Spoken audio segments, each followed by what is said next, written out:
to see you again. Pull up a chair by the hearth.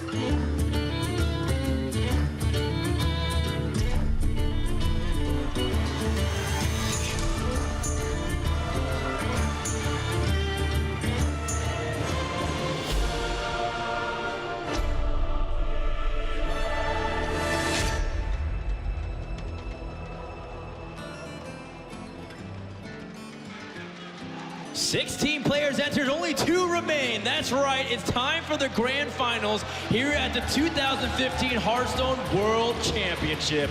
My name is Frodan, and I'm joined on the caster desk with Brian Kibler and Preparian, and we couldn't be more excited to bring you guys the conclusion of a year's worth of journeys. Brian, what's it like being here at the grand final stage? I mean, it's been incredible. I was not casting the last 12 matches, but I couldn't tear myself away from the screen. We've already had some incredible games today, and I'm really looking forward to this match. Yeah, the games today have been wonderful, but some people don't really understand just how long of a journey it is. I mean, you know, all the players here, they've taken their time every single day of every single month to get those ladder points, to qualify for the tournaments, to do well in the tournaments, you know, to make it to the top 16, to make it to the top 8, down to 4, and now we're down to 2. That's right, but only one can be the champion. We've had a great 2 days of competition with the people joining us from all over the world.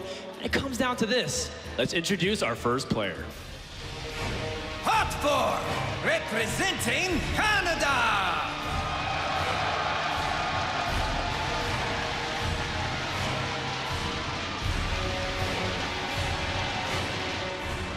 Now, Hotform, I know we just had a short conversation as you emerged victorious from the booth, but you're about to head right back in. What is on your mind right now as you head into this final match? I guess I should say I already feel like I've accomplished a lot to get here, and win or lose, I'm really proud of my progress. Fantastic. It sounds like the fans out there are proud of you too, but they would sure like to see a victory. Good luck in your match, and now let's welcome to the stage, player 2. Ostkaka, representing Sweden.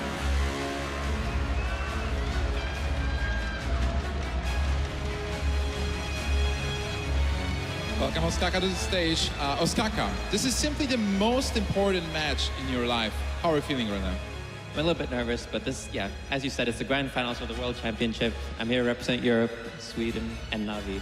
So I'll do you proud. All right, guys, you can go to the middle of the stage right now, shake your hands, go to your booth, and good luck.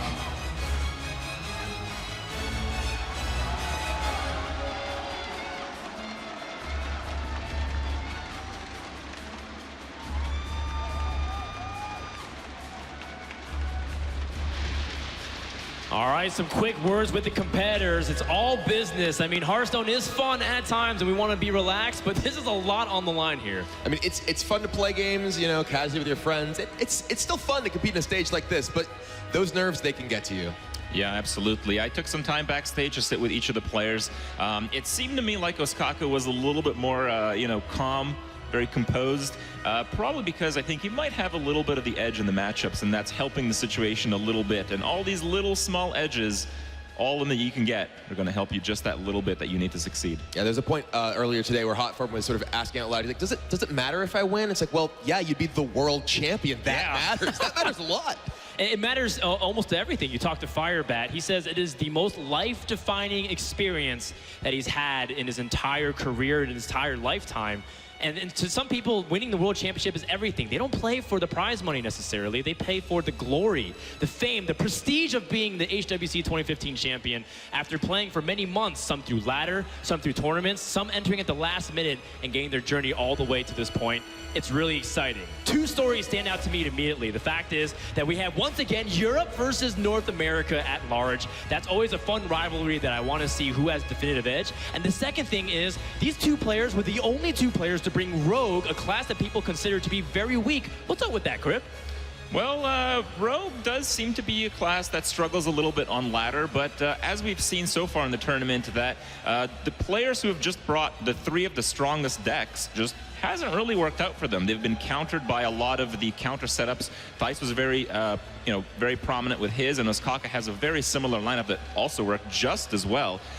So the players with more refined strategies than just bringing your top 3 decks have advanced, and Yeah, Rogue seems to be a pretty good counterclass to the better decks out there. Yeah, not to mention that Paladin has been awfully quiet this tournament, stopping in the semifinals, and it wasn't even a Secret's Mysterious Challenger Paladin. Why do you think that is, Gilbert? Yeah, the last time we saw a Mysterious Challenger was in the quarterfinals. Both players who brought Secret Paladin were eliminated in the quarterfinals, and I think the decks like the ones these two players have brought are very strong against those decks. We see things like the Blade Flurry and Fan of Knives clear from the Rogue decks. Freeze Mage, structurally very strong against Paladin decks that don't really have all that much burst damage. So I think that both these players chose their lineups very well and were able to defeat all the Secret Paladins they came across. That is really fascinating indeed, especially because you're telling me that there is ways to kill those Paladins. I can't wait to see Ladder True the story. next couple of days. And it's time to find out who is going to begin their journey to become the world champion. Make sure you're hashtagging HWC 2015 and let everyone know that the grand finals begins now. Oh, this is going to be an explosive match. There's going to be Freeze Mage versus the crazy Tempo Mage of Hotform. Now, a few players brought Tempo Mage to the tournament in the round of 16, but Hotform was the only one to emerge with the deck, and it has been a pretty rough journey in some games, but more so recently in the games we've seen in our finals here at BlizzCon. It has had quite a good success. I mean, we saw Hotform just have an incredible comeback with his Tempo Mage deck against Kuno and his Paladin deck. You know, those Flame Wakers just firing off shot after shot and killing things everywhere. Not really going to be a key card in this matchup, but definitely a defining card of the deck. I feel like the Flame Waker does actually push for a ridiculous amount of damage. It's kind of like the knife juggler of the deck. It's where if it gets a little bit out of control, it's like, oh, hey, I have way too little HP for this amount of mana crystals. I mean, it is a card that in this matchup, it's not really going to have the ability to clear the board like it does against Muster for Battle, things like that. But it effectively is +2 spell damage for all of your spells you're aiming at your opponent's face when they have no minions in play. And Freeze Mage, not a deck that typically has many minions. It doesn't have many minions, but the minions that they do have can have dramatic impact with Doomsayers, with cards like the Emperor Thorson reducing the cost. Ostkaka is going to be looking for that early game card draw, though. What you want to do as the Freeze Mage, you want to ultimately keep your hand count high and keep the board count low. And then you stall for as much time as you can to get that damage burst and to finish the game. Well, the Frostbolts are really good cards. They're ones that kind of allow you to stall. Often we see players coin out just their most powerful 2-drop when they're playing an aggressive deck. So Ostkaka did have the 2 Frostbolt answers, but as it so happens, Hotform has a more slowly developing hand here with the Flame Waker, but he actually decides to push it out as fast as possible. Yeah, the key for the Tempo Mage deck in this matchup is to apply pressure, able to get the Freeze Mage decks in the position where it has to use its for things as removal, like Frostbolt to kill things, rather than being able to save those Frostbolts up for a lethal burst damage thanks to Alexstrasza. We do see Hotform here with some of his much less effective cards in this matchup in his hand. Those mirror images, great against decks like Paladin, which he just faced in the semifinals, but not so good here. That's right, but I mean, they do still serve as 2 face damage. That is an arcane shot worth of damage for the mage in this scenario. And every point of damage really does end up mattering here because the Freeze Mage will end up trying to pile as many life points as possible. So if you can get early game pressure and damage in, then Freeze Mage might have to alter their place to survive as opposed to kill.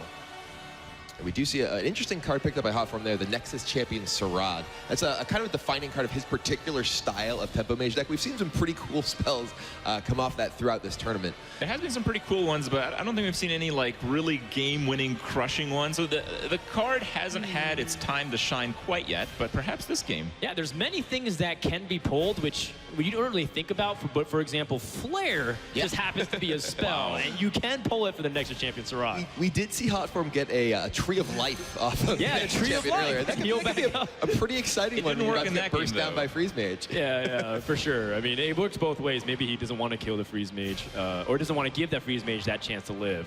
I am surprised to see the Acolyte here.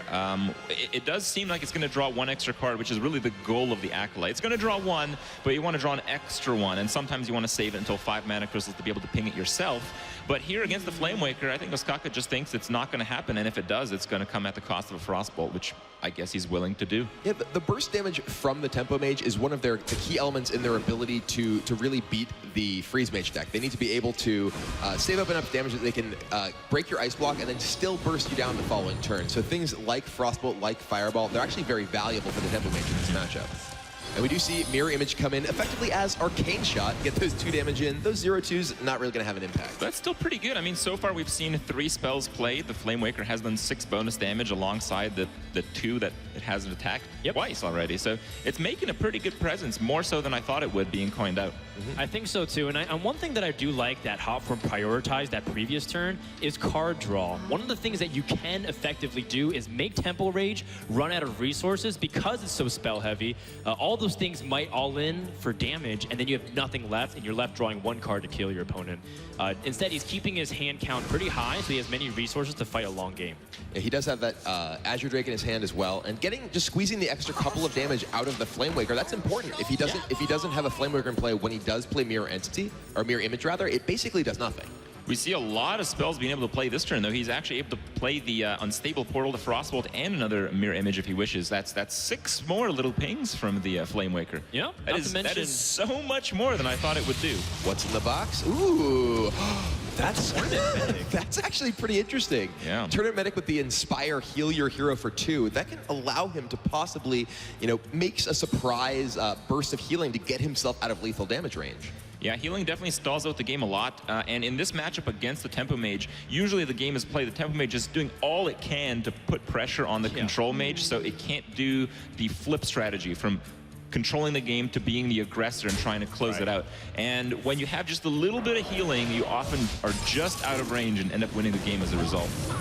The flip side is, it's not the most aggressive card, so one of those things is, as you do drag on the game, one of those things that you have to be concerned is, outside of that Tournament Medic, what do you have to heal yourself? Because ultimately, healing 2 per turn is not really what Mage is truly concerned about. It's about, can you be too far out of the life range total for it to burst you down? Yeah, the big key is that it can just potentially open up a window for Hotform, where not necessarily he just out-heals the damage the Freeze Mage is capable of, but out-heals the single turn burst while he still is able to buy time to actually finish Ostkaka off. That's right.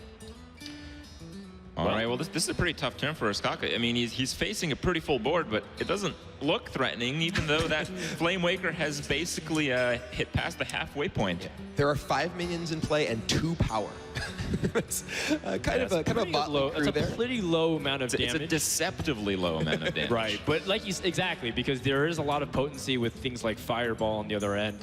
Ostkaka, if he plays Emperor Thorson, reduces his hand count by 9 total mana, and also has opportunities for free Ice Lances. That could be just too much damage to overcome. Yeah, the big key here for Ostkaka with that Emperor is getting the reduction on the Frostbolts and Ice Lances specifically. It's great in everything, but it's particularly powerful in your cheap spells because it allows you to weave them in with basically anything else that you want to do, particularly something like Archmage Antonidas. That's right. And pretty tough decision here.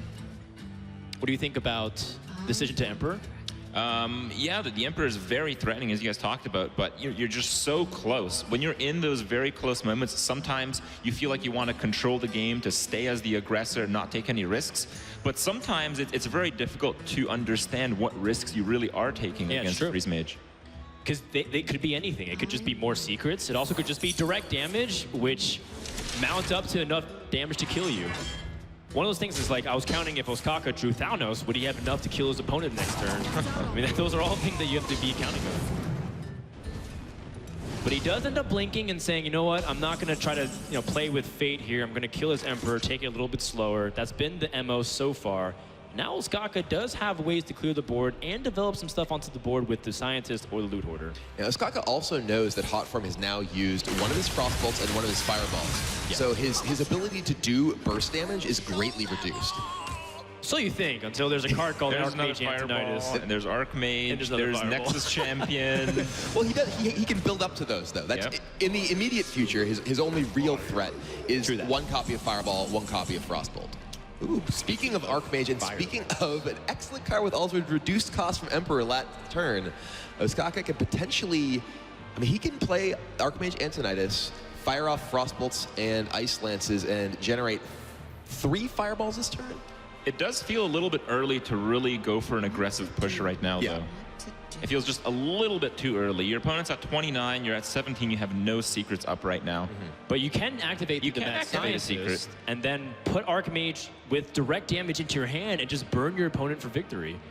I mean, if he does, say he plays Archmage and Frostbolts and kills the the Flame Waker. Or just all face. Yeah, or potentially that. Well, he does want to potentially keep himself out of range of dying himself. I think that if he doesn't remove the Flame Waker, he risks the possibility of there being burst damage, and then the Flame Waker trigger is going to his face. Sure, makes sense. And he can make up a little bit of that damage, too, with the Scientist.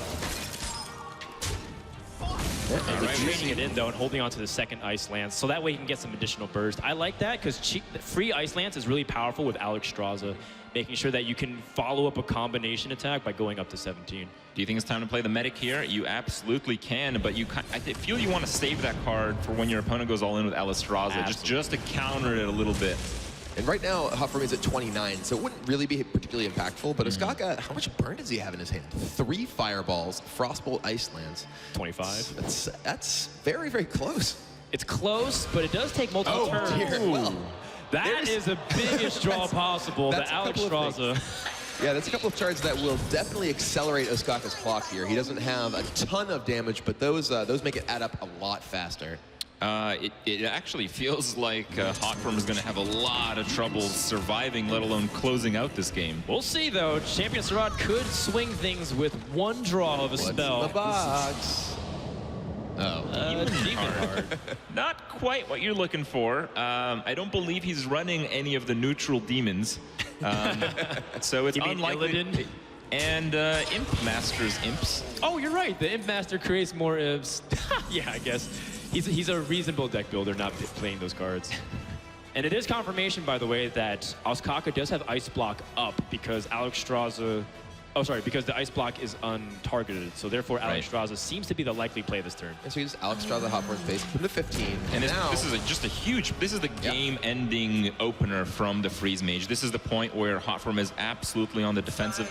And I think he's going to need a spectacular card from the Nexus champion to even be in this game right now. Yeah, some removal option would be good, but he can use Demon Heart to kill off this minion, along with the Water Elemental. with the reduced Fireball and the Frostbolt and Blood Mage, Ostkaka can actually play Blood Mage, 2 Fireballs, Frostbolt, and Ice Lance next turn. That's just way too much damage. Yeah, and I think I mean, that's it. Right? I don't see a way out of this for Hotform here. He can remove this this Alexstrasza, but he cannot get himself out of burn range thanks to the reduced cost burn spells Ostkaka has in his hand. But at the same time, I mean, I think Hotform played the game very well. He chose his aggressive spots. He could have been more aggressive, but it wouldn't have been aggressive enough in that situation. So I think he gave his best chance to win. As it so happens, Ostkaka just has too much burn. And that's going to wrap up the game. That's right. Game number 1 starts out with a Freeze Mage victory. And Hotform will have to go back to the drawing board as his Tempo Mage falls. What an important Game 1 win here for Ostkaka. And look at that crowd. Yeah, People are going crazy. I could hear through these headphones. I could hear the roars of the crowd, the thunder sticks going off. It's an incredible environment in here right now. Thunder sticks are really one of the best inventions in esports. They're fantastic. You see a bunch of other pro players, many of the competitors in this tournament up on the stage there, definitely being, like to be part of this big moment. Absolutely, because again, this will be the 2nd world champion that we've had, and 2 of these players, especially with Ostkaka, has just the utmost respect from his peers. You look at players like Ostkaka for the entire year, and people pegged him as one of the best players that were not known, or people didn't really hear about. From you talk to his teammates like 6-0 and a few other people, they always said Ostkaka is like one of the best players in the world. Even according to ladder statistics, Ostkaka was one of the best ladder players this year in the entire world, finishing always in the top 10 and getting a lot of points. Yeah, he's a player who for a very long time has had the utmost respect of his peers. He hasn't really had tremendous breakout tournament finishes, but this is exactly that. Yeah, and at the same time, on the other side of the board, we have Hotform, who is more of a relaxed player. He does take the game pretty seriously, but he really just plays to have fun, plays to show his stream, good quality entertainment, and just tries to keep it positive. And it really shows, even with not that competitive of an attitude, playing it smart and being very persistent to trying to get what you want and get you in pretty high up places. Yeah, Hotform plays a bunch of weird decks. If you ever tune into a stream, he's always trying some pirate version of something. Some, Wisp Hobgoblin version of another thing, and it's like, what are you doing, man? And he's like, I'm having fun with Hearthstone. Yeah. And yet he's also here in the World Championships trying to fight for his tournament life. It's going to be difficult to try to overcome a warrior, but this is not the usual warrior you've come to expect it, Kibler. Yeah, Hotform, he is actually faced a number of warriors throughout this tournament. He was able to emerge victorious against matchups that were much more difficult than Ostkaka's Patron Warrior. Ostkaka is playing the more mid-range style of new Patron Warrior since the change to Warsong Commander. It's much more of a board presence focused deck, not really with as much armor gain that makes it so difficult for the Rogue to punch through, which is going to make cards like Blade Fury that we see in Hotform's hand much more effective. In fact, Hotform is actually at the BlizzCon finals at all just because of an unbelievably bad matchup against Nelio's Control Warrior that he beat with this very rogue deck. So we put him at like maybe 20%, maybe even less than that in that matchup. And somehow, on the very last few cards in the entire rogue deck, he had just enough damage to seal out the game. So, you know, this does seem favored for Warrior, but it is by no means a certain victory. It's a good point. Many people peg Freeze Mage versus that Warrior as one of the worst matchups in the game. A lot of people put the second worst matchup as the Rogue. So very impressive for Hotform to be at tournament elimination, to beat that Warrior deck and come here to the finals, but he's again in a similar spot. Can he overcome a Warrior deck?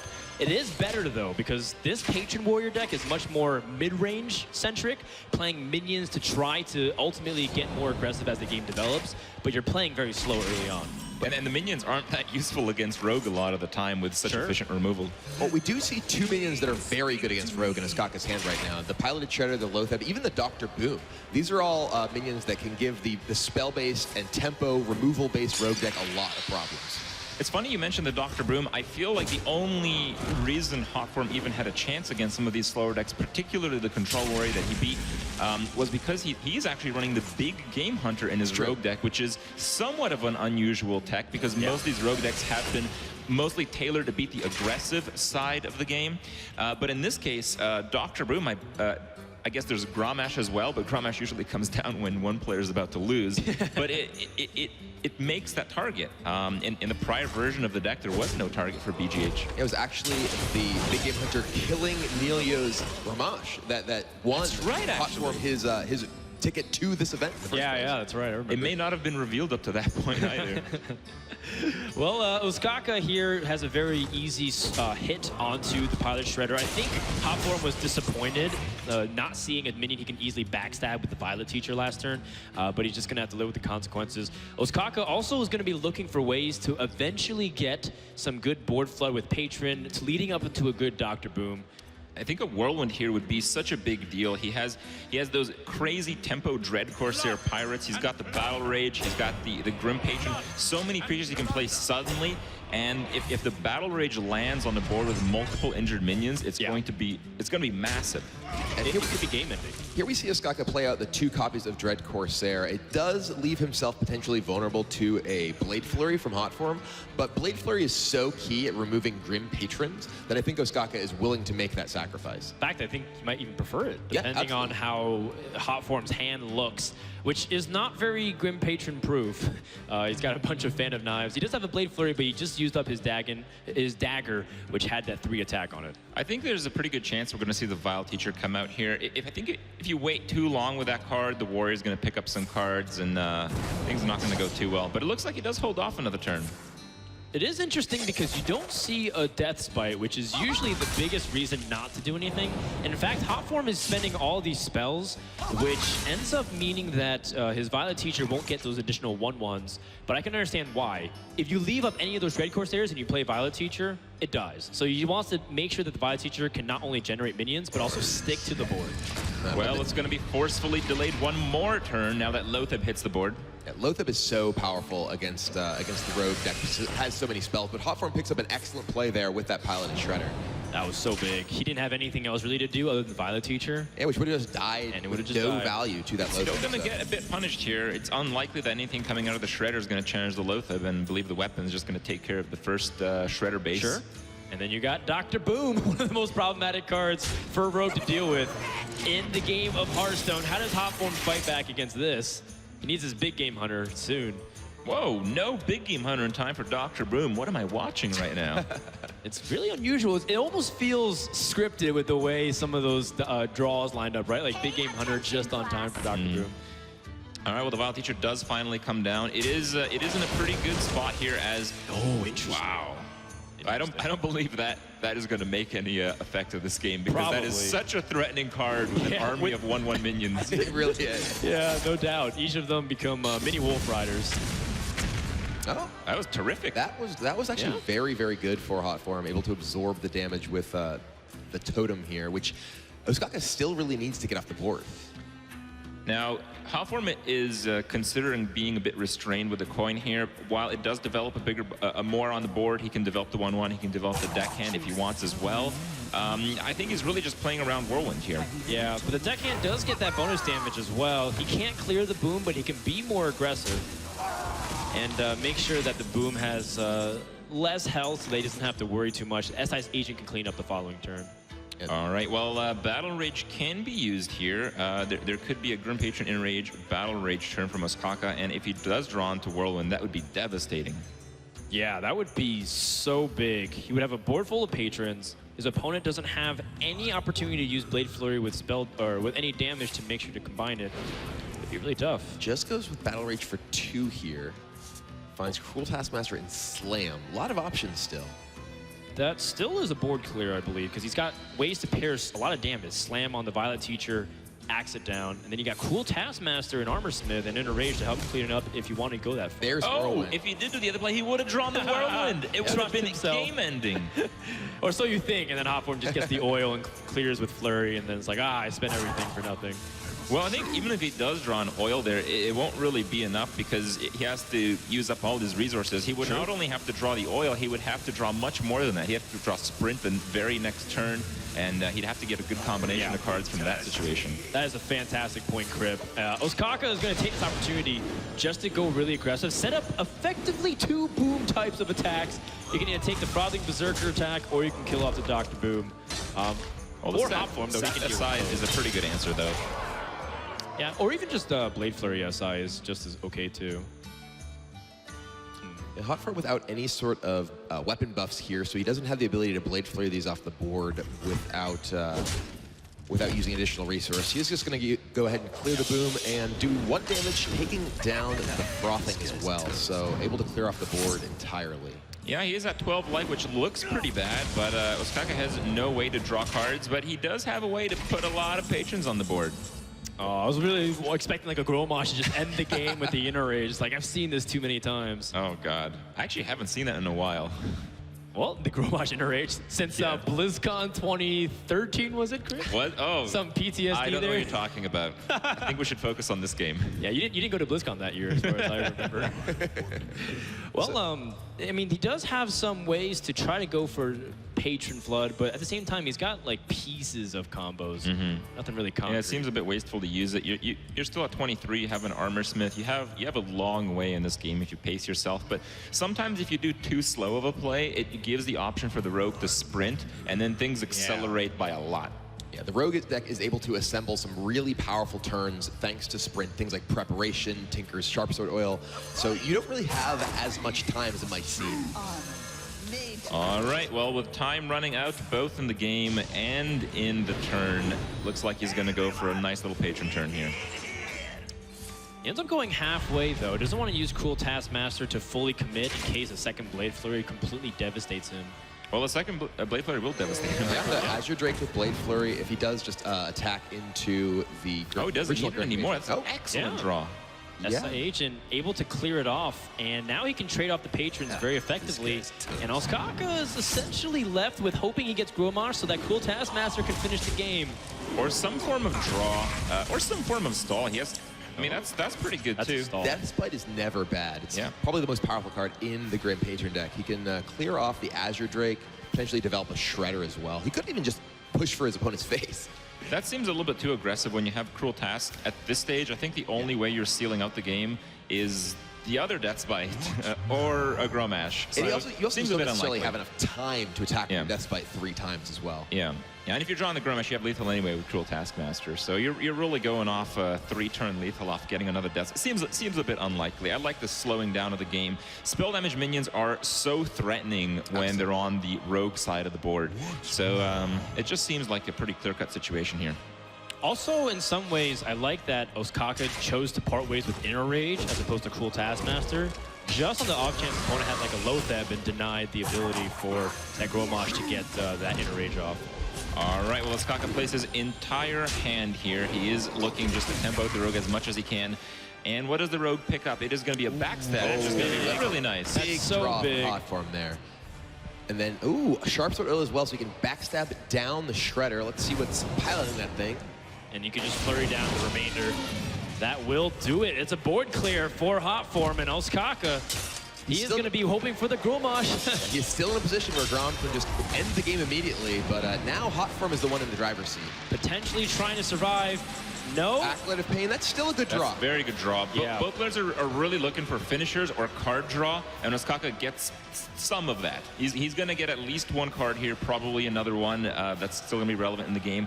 And there's just a lot of cards that he can draw. We have to keep in mind, it's really the Rogue that has to finish the game quickly. As the Warrior has game-ending cards, the Rogue is going to need a combination of them. Yes. And with both players running out of steam, the Warrior is going to be further and further from dying, with the armor up being more effective than the dagger up. The Rogue does have Sprint that can draw at any time, which will allow it to potentially assemble those combos more effectively. He was one card off, but he still does have activators for Grom. The only problem is, will those be the activators that he's looking for? Because I believe the modern Patron deck only runs one cool Taskmaster. And so even if he drew like Inner Rage #2, he couldn't use it right now. Yeah. And the fact that he's at 11 health is so relevant because Gromosh, just in rage, only does 10. Right. Yeah, it's not only that, he's... This is 2-turn lethal. That is 2-turn lethal. Hotform has 12 damage right on the other side. Is it possible to get Sprint and 2 preps and 2 other cards?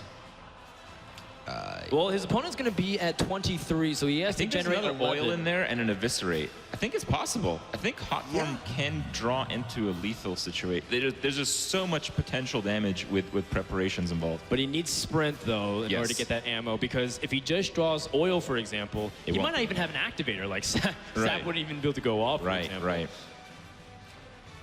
Ostkaka calculating every single possibility here about what to do. Like, how can he die to 2 cards? How can he die to Sprint? Actually, I don't think you can. I think the most damage Hotform can possibly do is 22, and Ostkaka can armor up to 23. Wow.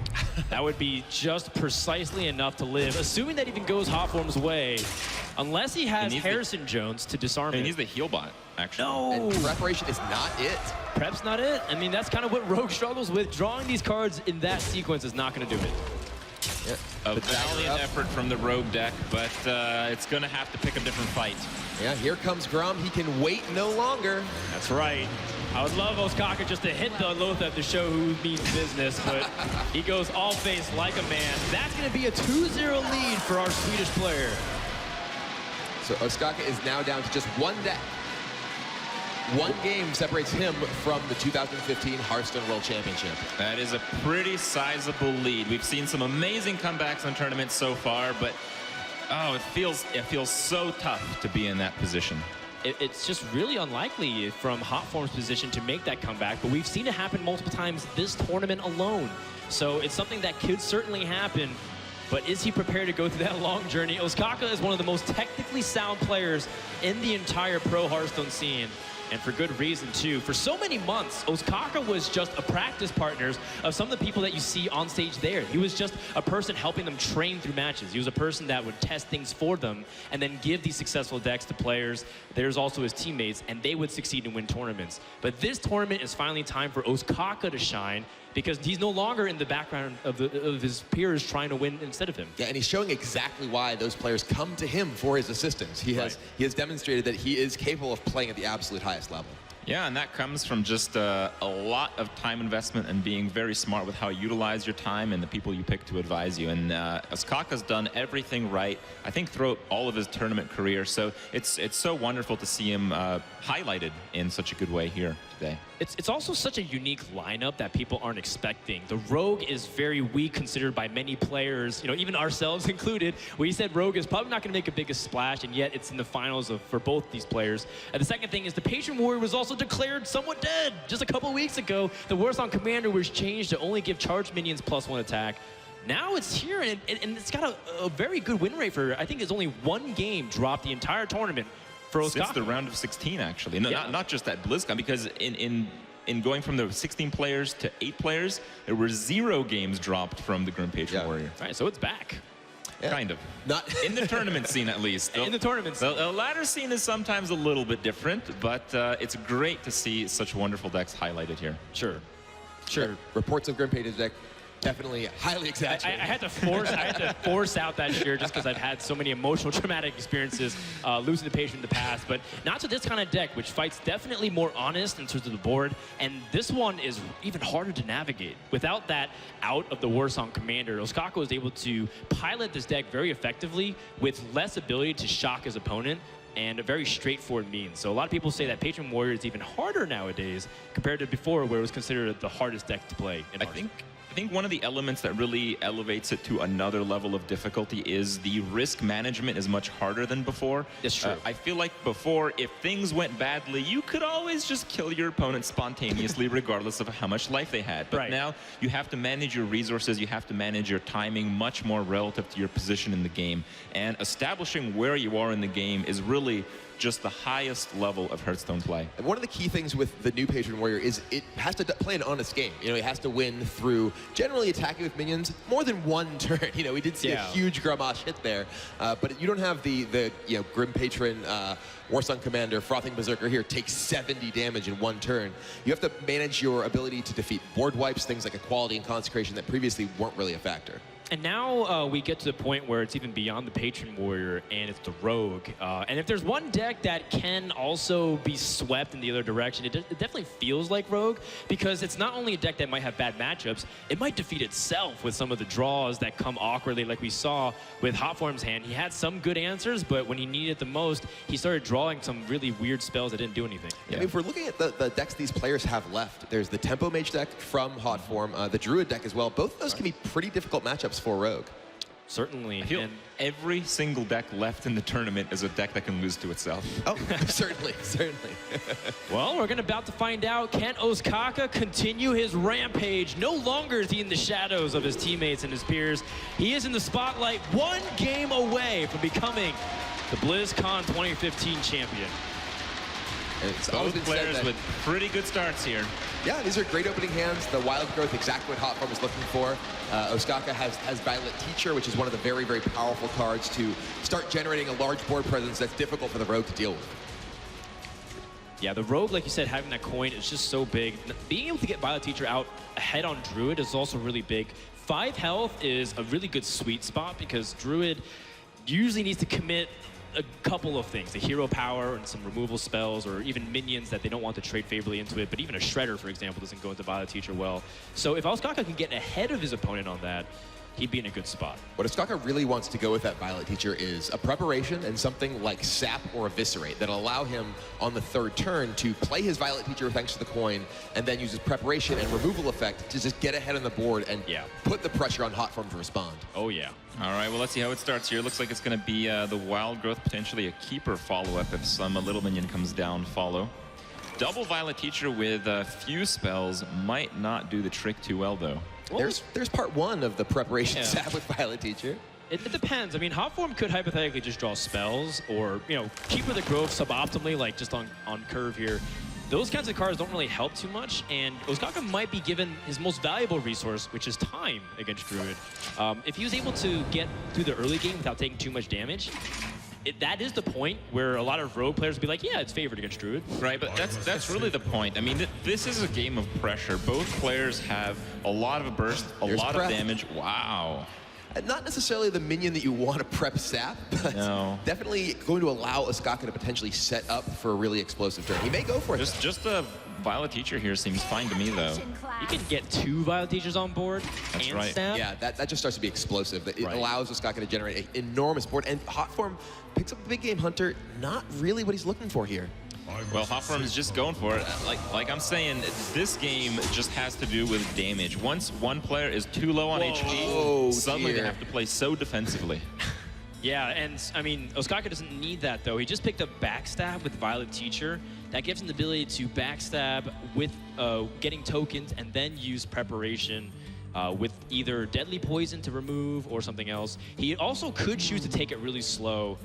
Preparation often is used to combine with Sprint, but I think this is the time to seize tempo. I think he might hold on to his preparation here. He can use the Violet Teacher and backstab, get a minion right away, use his Violet Teacher to kill one of the keepers that was backstab. Sure. Then he still has a reasonably strong board presence and has preparation Sprint with that sap to take over a big minion like the Ancient of War waiting in Hotform's hand. Yeah, I think if you use the preparation to be just only a little bit aggressively in the start, not sealing out the full tempo portion of the game in the opener, it might actually prevent you from being able to cast Sprint at all against a high-pressure deck. Hotform really wants to find a swipe right here. That is Wild Growth. Great card, not when you want it, though. Well, you might as well play it because nothing else is really going to make much of an impact this turn.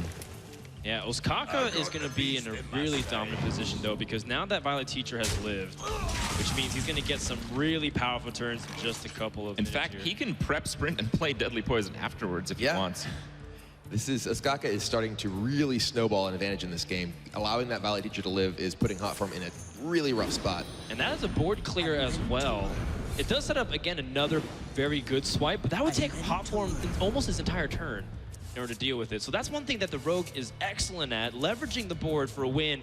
And with that Sharp Sword Oil draw, this could be potentially the last couple turns. It doesn't look that way, but with 30 health only against this kind of board, it can Just light up 30 health. How far we've come. I was actually thinking that if there was a prep there instead of an oil, it would have been game over instantly. Yeah, he would have played the Deadly Poison and prepped the Blade Flurry to clear the board. Yeah, Hotform with the Ancient of War to draw some more cards, trying to find something that'll get him out of this. Wow, one card off. No, another preparation. Well, I mean, there's also something to consider is the Violet Teacher adding more tokens on, so the oil doesn't always Well, it could just be... Yeah, okay. That might be a problem here. It depends, though. I mean, one of those things that Ostkaka still might not care. He might just develop Farseer and kill off this and then end up going for a more slow approach as opposed to trying to kill him this turn. Well, the attack here does seem to suggest that. Yeah, Looks he like can it's gonna be it. prep oil. And I mean, that just sets up a 2-turn lethal, unless he has lethal this turn, which I don't believe I see it. Yeah, just able to sap the Ancient of War back to his hand. Has an enormous board presence. All right, well, setting up for potentially the end here, but there is swipe in the hand of Hotform. That's what he's been looking for. That's what the Ancient of Lore was able to keenly draw. Still, though, he's already down to 12 health, facing down that oiled up weapon already. He can only get rid of one of the Violet Teachers very easily. Still a lot, though. I feel like really a big part of this game was the fact that the oil landed on a minion that could attack that turn. Right. As 3 damage is quite a bit in this situation. I mean, he's 1 damage off right now. Just needs 1 more point for Ostkaka to find the lethal damage. Fan of Knives could find him an Eviscerate. Thanos could find him a Thalnos or an Eviscerate, I believe. Thalnos would do it. That's right. Any additional damage, if he drew Deadly Poison as well? Yeah. Fan of Knives? Ostkaka is very narrowly away from just being able to kill Hotform this turn. The thing is, though, keep in mind the burst of the Druid that could happen, right? I mean, some really bad things could happen on the other end. So it seems like he's going for a safe play here, and you can't really fault him for that because, you know, Druids have some crazy burst combinations. All right, well, he's going to set Hotform to probably his last turn unless he can do something dramatic here. Because the problem is that even if you play Ancient of War, he can still Blade Flurry past it, and Ostkaka might be able to find the damage anyways. Looking at if maybe he can drop another minion or he needs the hero power. 5 health is enough to survive an Eviscerate directly. No, I believe that's it. I believe that Azure Drake is it. Oh, that's it! It is it! Ostkaka will be your 2015 Hearthstone World Champion.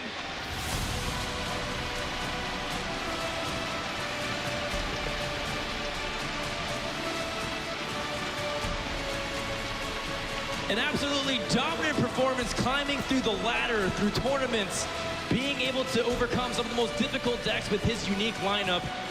A champion has emerged, and it is from Europe, the Swedish champion, Ostkaka. The Europeans knew it all along.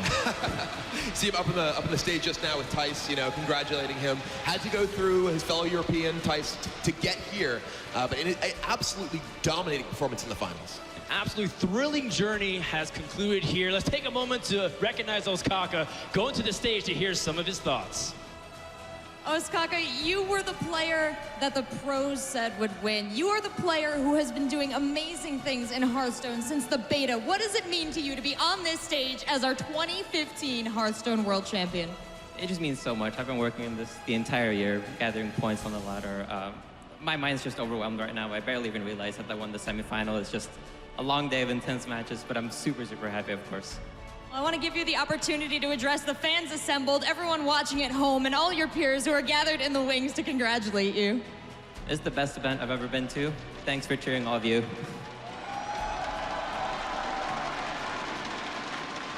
And now to present you with your trophy, the President and CEO of Blizzard Entertainment, Mr. Mike Morhaime. I'd like to award you this trophy on behalf of Blizzard Entertainment and the Hearthstone community. 2015 was such an awesome year for Hearthstone esports, and you should be extremely proud of what this trophy represents. We're very excited to continue growing Hearthstone esports in 2016, but for now, this is your moment, Ostkaka.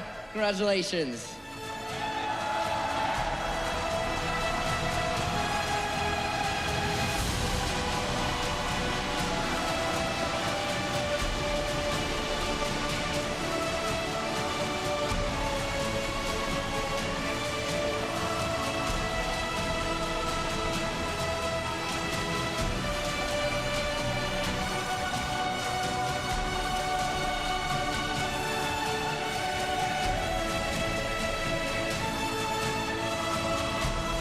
Thank you so much.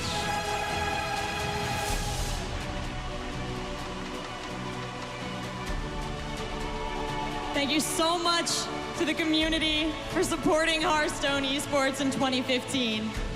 We can't wait to show you what we have in store for 2016, starting with DreamHack, the first point-giving event of 2016. Stay tuned for more info in the coming weeks, but for now, this is Ostkaka's moment. So please join me in giving him a round of applause for your Hearthstone World Champion.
The 2015 World Championship Series